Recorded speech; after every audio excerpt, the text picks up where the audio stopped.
kelas D2 NIMT 2019. Di sini saya akan menjelaskan tentang fikih.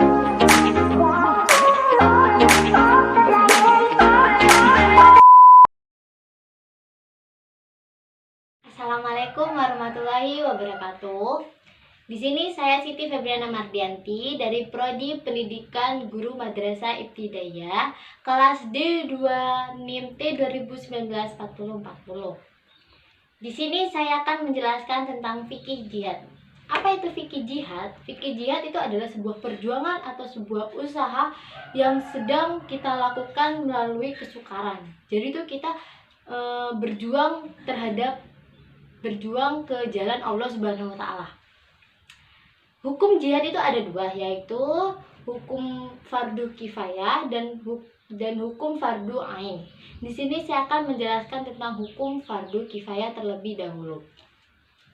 Fardu kifayah yaitu merupakan sesuatu yang wajib bagi kaum muslim. Akan tetapi, hukum adalah fardu kifayah bila mana sebagian kelompok melaksanakannya. Seperti dalam firman Allah Subhanahu wa taala, yaitu dan tidak selanjutnya orang-orang mukmin itu semuanya pergi ke medan perang. Mengapa? Sebagian dari setiap golongan antar mereka tidak pergi untuk memperdalam pengetahuan agama mereka dan untuk memberi peringatan terhadap kaumnya apabila mereka telah kembali, agar mereka dapat menjaga dirinya. Surat At-Taubah ayat 122. Yang kedua yaitu hukum fardu ain. Hukum fardu ain yaitu ada tiga. Jadi itu ada tiga yang harus kita jelaskan terlebih dahulu. Jadi itu fardu ain itu wajib pada intinya, yaitu seorang mu'alaf yang berada di medan menjadikan jihad sebagai kewajiban yang telah ditentukan. Dalam artiannya yaitu, wahai orang-orang yang beriman, apabila kamu bertemu pasukan musuh maka berteguh hatilah. Surat Al-Anfal ayat 45. Yang kedua yaitu apabila musuh mendatangi pemukiman yang ditempati oleh para muslimin atau negara yang kedua yaitu apabila musuh mendatangi pemukiman. Jadi orang yang ditempati oleh para muslimin atau negara yang dialaminya, maka seluruh penduduk wajib berani keluar menghadapi musuhnya secara bersama-sama. Tidak dibenarkan berdiam diri dan tidak turut melaksanakannya. Jadi dalam firman Allah yaitu, wahai orang-orang beriman, perangilah orang-orang kafir di sekitarmu. Surat At-Taubah ayat 123. Selanjutnya yaitu pihak yang wajib berjihad. Pihak yang wajib berjihad yaitu ada tiga. Saya sebutkan yaitu Islam. Artinya orang yang akan menjadi tentara hendaklah orang Islam. Balik, orang yang belum dewasa tidak wajib untuk mengikuti perang. Yang ketiga, sehat, tidak wajib berperang untuk orang sakit. Jadi itu kita berperang hanya untuk orang yang sehat saja. Kalau orang sakit itu tidak diwajibkan untuk mengikuti perang. Dan yang selanjutnya yaitu tawanan perang. Tawanan perang itu ada perempuan dan anak-anak, dan juga ada laki-laki dewasa. Di sini saya akan menyebutkan tentang perempuan dan anak-anak. Yaitu perempuan dan anak-anak dalam artiannya mereka dilarang dihukum berat atau mati karena Rasulullah melarangnya. Sedangkan yang laki-laki dewasa dihukum berat atau mati dengan memotong bagian leher, tidak dengan dibakar atau menenggelamkannya. Yang kedua dibebaskan kalau dipandang lebih maslahat. Dan yang ketiga ditukar dengan tawanan musuh. Yang terakhir dijadikan hamba sahaya.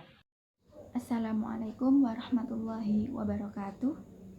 Saya Indah Nur Hafifah akan menjelaskan tentang fikih jihad, yaitu etika dalam berjihad atau berperang. Ternyata dalam berperang itu ada etikanya ya. Dan etika yang pertama yaitu dalam berperang, perempuan dan anak-anak tidak boleh diganggu atau dibunuh atau disakiti, kecuali memang mereka menjadi mata-mata, maka boleh untuk diperangi atau disakiti. Dan yang kedua yaitu orang tua yang sudah lanjut usia atau sudah tidak kuat lagi dalam berperang, beliau juga tidak boleh untuk diganggu atau disakiti, kecuali jika beliau mampu dalam berpolitik, dan juga beliau tahu seluk-beluk dalam berperang serta sangat berpengaruh dalam peperangan tersebut, maka boleh untuk diperangi karena orang tua tersebut sangat berbahaya. Dan yang ketiga yaitu utusan musuh yang resmi datang kepada kita tidak boleh diganggu atau disakiti, karena suatu ketika utusan musuh datang kepada Rasulullah SAW dan beliau tidak mengganggunya sama sekali. Dan yang keempat yaitu tidak diperbolehkan merusak negeri dengan membakarnya, membomnya, dan sebagainya, kecuali dalam keadaan terpaksa karena tidak ada jalan lain. Dan yang kelima yaitu musuh yang belum sampai kepadanya seruan Islam tidak boleh untuk diperangi atau disakiti, tetapi hendaklah diajak dan diberi penerangan lebih dahulu. Kalau misalkan tidak mau dan telah cukup syarat-syarat untuk diperangi, maka perangilah. Dan yang keenam yaitu orang yang masuk Islam sebelum dia ditawan, baik ditawan dari medan perang maupun tempat lain, peliharalah dirinya, hartanya, anak-anaknya yang belum balik, bahkan anak-anak tersebut dianggap muslim karena mengikuti kedua orang tuanya. Selanjutnya saya akan menjelaskan tentang harta-harta yang didapat dari pihak non-Islam. Yang pertama yaitu salab, yang kedua ghanimah, dan yang ketiga al-fa'in. Dan yang pertama yaitu salab. Salab artinya salab yang di sini dimaksud adalah pakaian, senjata, alat-alat senjata, kendaraan yang dinaiki atau alat-alat lainnya yang ada di tangan musuh dan yang ada pada hewan yang dituntun sebelahnya maupun yang ditungganginya ketika ia dibunuh atau ditangkap. Dan yang kedua yaitu ghanimah. Ghanimah menurut bahasa diambil dari kata ghanim yang berarti untung. Sedangkan menurut istilah atau syarak, artinya harta yang didapat dari musuh dengan jalan peperangan selain dari salab. Harta ghanimah dibagi setelah mengeluarkan harta salab menjadi 5/5. Kemudian 4/5-nya diberi kepada orang yang ikut berperang, baik berupa taman atau barang yang dapat dipindahkan. Mereka adalah dari orang-orang yang memperoleh jarahan dengan niat perang, meskipun tidak berperang bersama para prajurit. Begitu juga orang yang kedua yaitu ghanimah. Ghanimah menurut bahasa diambil dari kata ghanim yang berarti untung. Sedangkan menurut istilah atau syarak artinya harta yang didapat dari musuh dengan jalan peperangan selain dari salab. Harta ghanimah dibagi setelah mengeluarkan harta salab, yaitu menjadi 5/5 bagian. Kemudian 4/5 bagiannya diberikan kepada orang yang ikut berperang, baik berupa barang-barang yang bisa dipindahkan. Mereka adalah dari orang-orang yang memperoleh jarahan dengan niat berperang, meskipun tidak berperang bersama para prajurit. Begitu juga orang yang datang di medan perang tidak dengan niat berperang tetapi ikut berperang. Menurut pendapat yang lebih jelas dan tidak dapat apa-apa lagi bagi orang yang datang sesudah pertempuran selesai. Dan diberikan kepada pasukan kuda yang datang di medan pertempuran, yaitu dari pasukan perang dengan mengendarai kuda yang disediakan untuk perang, baik ikut perang maupun tidak, yaitu sebanyak 3 bagian. 2 bagian untuk kudanya dan 1 bagian untuk penunggangnya. Dan tidak diberikan bagian pada si penunggang, melainkan untuk jatah seekor kuda, walaupun dia bersama beberapa kuda. Dan diberikan kepada orang yang berjalan kaki, yakni orang yang berperang dengan jalan kaki, yaitu 1 bagian. Dan tidak diberi bagian kecuali bagi orang yang telah memenuhi 5 syarat, yaitu yang pertama Islam, yang pasti Islam ya, sudah dewasa, yang pasti sudah dewasa karena anak-anak tidak boleh berperang. Terus yang ketiga berakal, yang pastinya tidak gila ya. Yang keempat yaitu merdeka, bukan dari hamba sahaya atau budak. Yang kelima yaitu yang pasti laki-laki. Dalam ghanimah adanya istilah rodhu, yang artinya suatu pemberian yang nilainya di bawah mesti, yaitu sedikit sekali ya, yang diberikan kepada orang yang berperang dengan jalan kaki.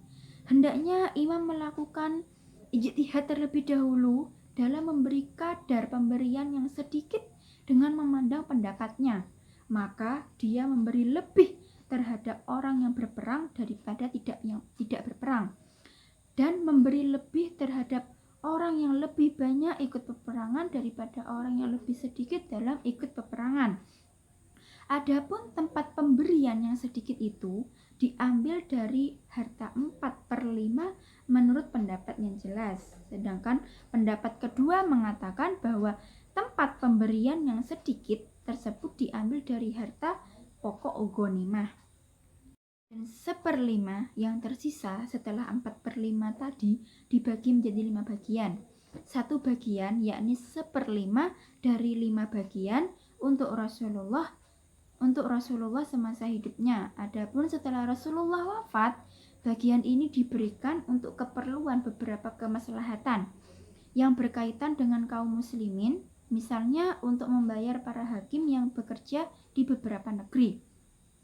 Dan di sini adapun panglima tentara, maka dia diberi gaji dari harta 4/5 sebagaimana perkataan Imam Mawardi dan lainnya, dan seperti untuk memperkukuh penjagaan perbatasan, yaitu tempat-tempat yang menjadi perbatasan dari beberapa tepi negeri kaum muslim yang bergandengan dengan negeri kita. Sedangkan yang dikehendaki adalah memperkuat pertahanan dengan menambah para prajurit dan alat-alat perang. Selanjutnya 1 bagian atau 1/5 dari 5 bagian diperuntukkan untuk para kerabat Rasulullah SAW. Mereka adalah keturunan dari Bani Hashim dan Muthalib. Dari bagian tersebut bisa laki-laki dan perempuan, yang kaya yang miskin, namun laki-laki mendapat bagian yang lebih pastinya ya. 1 bagian lagi dari 5 bagian diberikan kepada anak-anak yatim yang beragama Islam. Ingat, beragama Islam. Selanjutnya 1 bagian lagi dari 5 bagian diberikan kepada orang-orang miskin. Dan 1 bagian lagi dari 5 bagian diberikan kepada para musafir. Yang terakhir yaitu al-fa'i, yaitu harta yang didapat dari orang yang tidak beragama Islam dengan jalan damai atau tidak berperang, seperti pajak, harta orang murtad, hadiah, dan lain-lain. Penghasilan ini dibagi 5 juga. 1/5-nya diberikan kepada 5 orang yang memperoleh 1/5 dari harta ghanimah, dan 4/5-nya diberikan kepada pejuang. Mereka ialah para tentara yang sudah ditentukan oleh imam untuk berperang. Dan sudah ditetapkan nama-nama mereka dalam buku daftar orang-orang yang diberi gaji sesudah mereka memiliki sifat Islam, mukallaf, merdeka, dan sehat. Hendaknya imam membagi 4/5 tersebut kepada mereka sesuai kadar kebutuhannya, dan hendaknya imam menyelidiki keadaan setiap para pejuang dan keadaan keluarganya yang masih wajib harus dinafkahi dan diberi kecukupan. Dalam fikih jihad ini pasti adanya masalah kontemporer yang dikait-kaitkan dengan segala sesuatu. Yang saya ambil di sini yaitu masalah kontemporer tentang apa benar sih terorisme itu salah satu implementasi dari jihad. Nah, jawabannya di sini kita melihat dari segi bahasa terlebih dahulu ya, antara jihad dengan terorisme. Yang pertama yaitu jihad.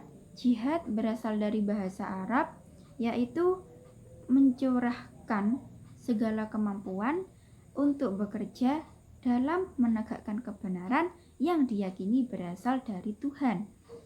Kata ini adalah kata dari jahada yajahudu yang berarti bersungguh-sungguh dalam suatu masalah. Dan dari kata lain yang berarti kepayahan atau kesulitan, atau dari kata juhud yang maknanya kesungguhan atau kekuatan, juga mengandung makna dua pihak yang bermusuhan saling menggerakkan kekuatannya untuk membela diri sendiri dari serangan lawannya. Dan secara terminologis, jihad antara lain diartikan sebagai pengarahan seluruh potensi dalam menangkis serangan musuh.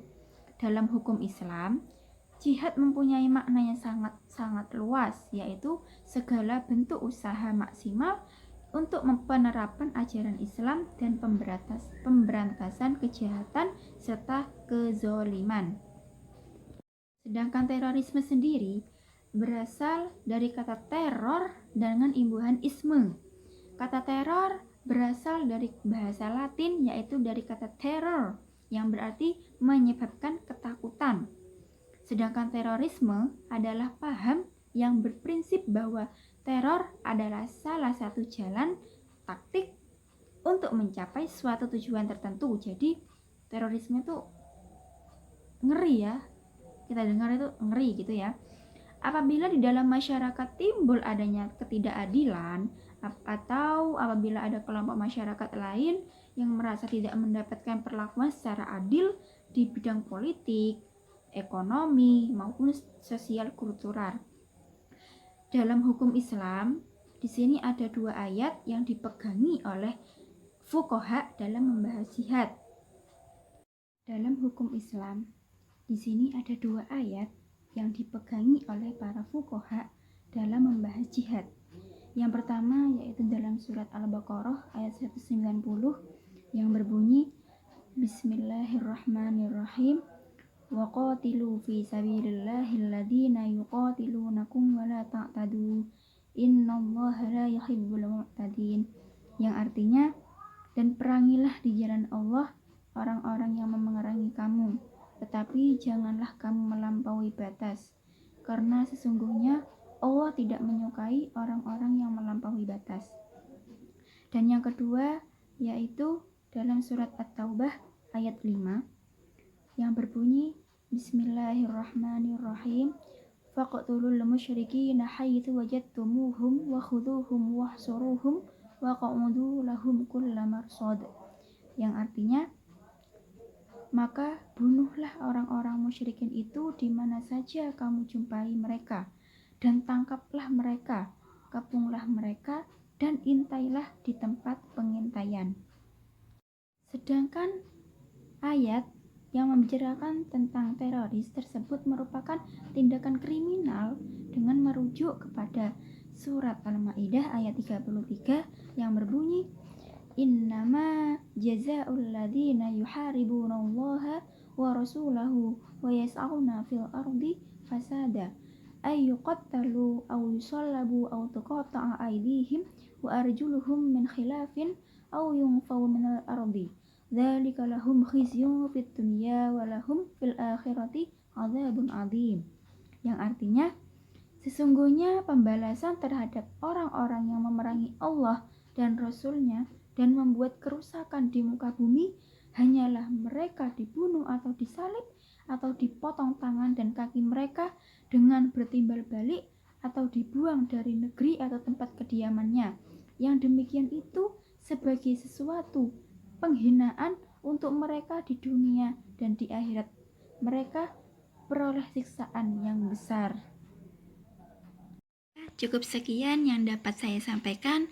Kurang lebihnya saya mohon maaf yang sebesar-besarnya. Wassalamualaikum warahmatullahi wabarakatuh.